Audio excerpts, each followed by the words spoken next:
Salut, aujourd'hui on revient vers vous pour vous parler de l'échec. Comment valoriser ces échecs, rebondir d'échec en réussite. On va le faire avec Gilles Babinet, champion numérique auprès de la Commission européenne. Salut Gilles. Salut.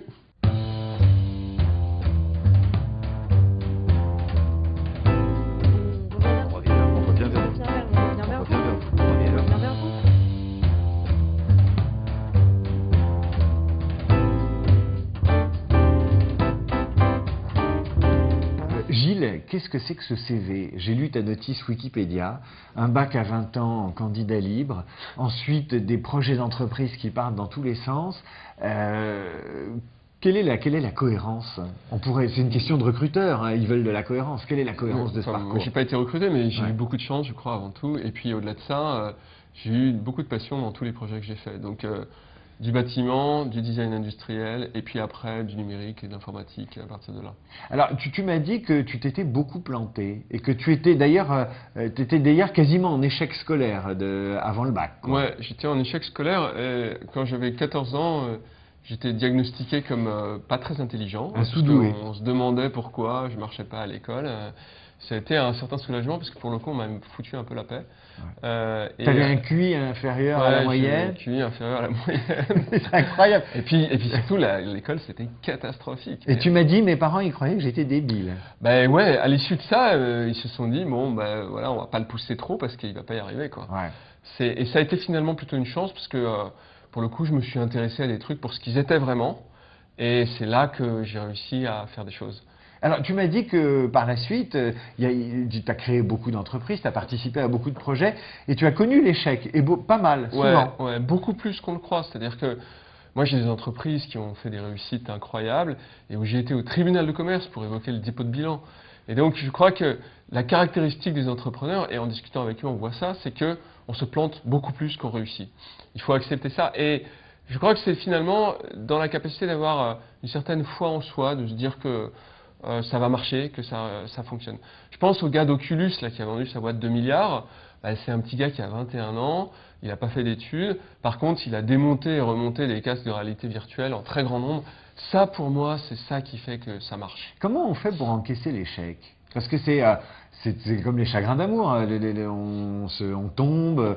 Est-ce qu'il y a une méthode? Ouais, je crois qu'il faut croire en la finalité de ce qu'on fait. C'est-à-dire qu'il faut avoir une passion pour quelque chose. Et il faut y aller à fond et puis se dire que c'est pas très grave, qu'il va y avoir. C'est un peu comme quand on fait un trek en montagne. Il y a des jours, il fait dégueulasse et c'est horrible.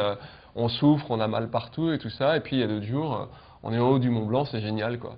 Qu'est-ce que tu conseillerais aux gens qui ont des échecs ou des impasses dans leur CV? Comment mettre en valeur ces échecs? Comment en parler? Moi, je pense qu'il faut effectivement en parler. Il faut les regarder comme des choses qui ne sont pas des choses qu'on doit cacher, mais comme des choses qui sont positives. Et le fait de l'analyser, de le regarder, ça vous permet d'avoir du recul et finalement d'avoir une façon d'en parler qui est très différente, je crois. Il me semble que moi, j'ai toujours été intéressé par des gens qui me disaient j'ai monté une boîte, je me suis planté. Parce que je connais ces gens-là, et ces gens-là, ils ont une certaine humilité bien fondée. Et au-delà de ça, c'est des gens qui ont un vrai recul sur certaines choses qu'ils ont vécues. Est-ce que tu penses que l'attention du recruteur ou de l'interlocuteur s'accentue quand on dit bah voilà, je me suis planté, ou quand on lui parle d'un échec, plutôt que de dire bah, j'ai tout réussi? Les bons recruteurs vont tout de suite tilter là-dessus. Ah ouais? Je pense vraiment, parce que ça veut dire qu'on est face à quelqu'un qui a une vraie profondeur, un vrai recul par rapport à ça. Mais après, c'est la façon dont on en parle. Si en disant oh mais ça c'était un échec, c'est pas intéressant, c'est pas bon. Si on dit voilà, j'ai fait un échec et je me suis intéressé à comprendre pourquoi ça s'est passé comme ça, et je trouve que c'est vraiment intéressant ce que j'ai vécu au travers de ça, c'est pas le même discours. Aujourd'hui, on peut te voir dans des conférences, tu es guest speaker ou talker, comme on dit, et tu prends la parole sur scène. Qu'est-ce que tu conseilles à des gens qui cherchent un boulot? Tu m'as dit en préparant l'émission, il faut travailler devant sa glace. Ouais, je pense que c'est un petit truc idiot, mais répéter un entretien plein de fois, on a l'impression pour soi que c'est pas utile, mais c'est très très utile parce que on apprend à être synthétique d'une part et on apprend à se concentrer sur ce qui a vraiment de la valeur dans le CV. Et puis je crois par ailleurs qu'on donne de la richesse à l'entretien. Moi je dis toujours que c'est intéressant, non pas parler que de soi, mais de parler aussi de l'employeur chez lequel on va. C'est-à-dire de dire écoutez, voilà comment je perçois votre entreprise, voilà ce que moi je peux faire pour vous. Moi j'ai toujours été très touché par les gens qui venaient me voir en me disant bon, mais moi je pense que votre problème c'est ça, et je peux vous aider à résoudre ça de cette façon. Tu as des questions fétiches en entretien? Parce que j'imagine il y a plein de jeunes que tu fascines et qui disent bah, moi, j'ai envie d'aller bosser avec Gilles, j'ai envie de ses conseils. Est-ce que tu as un guide d'entretien? Est-ce que tu as des questions qui reviennent souvent? Moi, il y a une question que j'aime bien poser, c'est qu'est-ce que vous aimeriez faire dans vos rêves dans 5 ans? Ouais. Parce que je pense que c'est important que les gens aient l'impression qu'ils se projettent dans quelque chose et ils ne font pas uniquement parce qu'ils doivent travailler. Ça, c'est quelque chose. La réponse m'intéresse beaucoup à cette question. Dans le business, quel est le défaut que tu n'as pas? Le défaut que j'ai pas, je sais pas, j'essaie d'écouter les gens, je sais pas quoi te dire par rapport à ça. Alors, est-ce qu'il y a une qualité professionnelle que tu aimerais acquérir? Tu te dis, ah là là, j'aimerais bien savoir faire ça mieux. Alors, oui, mais enfin, c'est très technique, c'est que j'aimerais bien pouvoir faire, être meilleur en finance analytique, c'est-à-dire Ah oui. en gestion analytique, avoir une capacité de faire parler les chiffres plus importante. Ah bon? Ouais, mais bon, c'est un petit détail, mais voilà, j'ai jamais pris le temps de travailler ça. Un échec emblématique? Ah, j'en ai plein. C'est vrai? J'en ai plein. Mais c'est surtout des échecs à l'intérieur des entreprises, c'est-à-dire dans la vie des entreprises.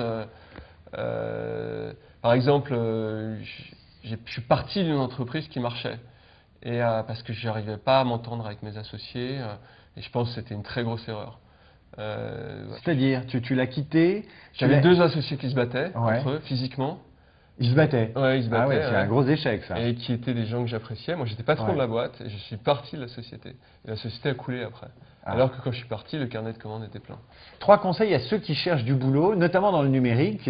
C'est ce qui intéresse pas mal les jeunes aujourd'hui. Et tu es un champion numérique, tu devrais nous dire ça très bien. Alors, 1, concentrez-vous sur l'entretien, Ouais. répétez-le, Ouais. ça c'est important. 2, essayez de comprendre la société que vous allez rencontrer et de voir qu'est-ce que vous pouvez apporter à cette société.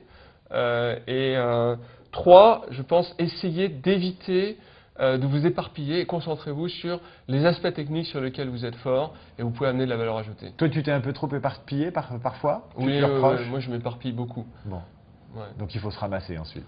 Il faut se rassembler. Ouais, il faut se rassembler. Ouais. Merci Gilles. De rien, merci. Ciao.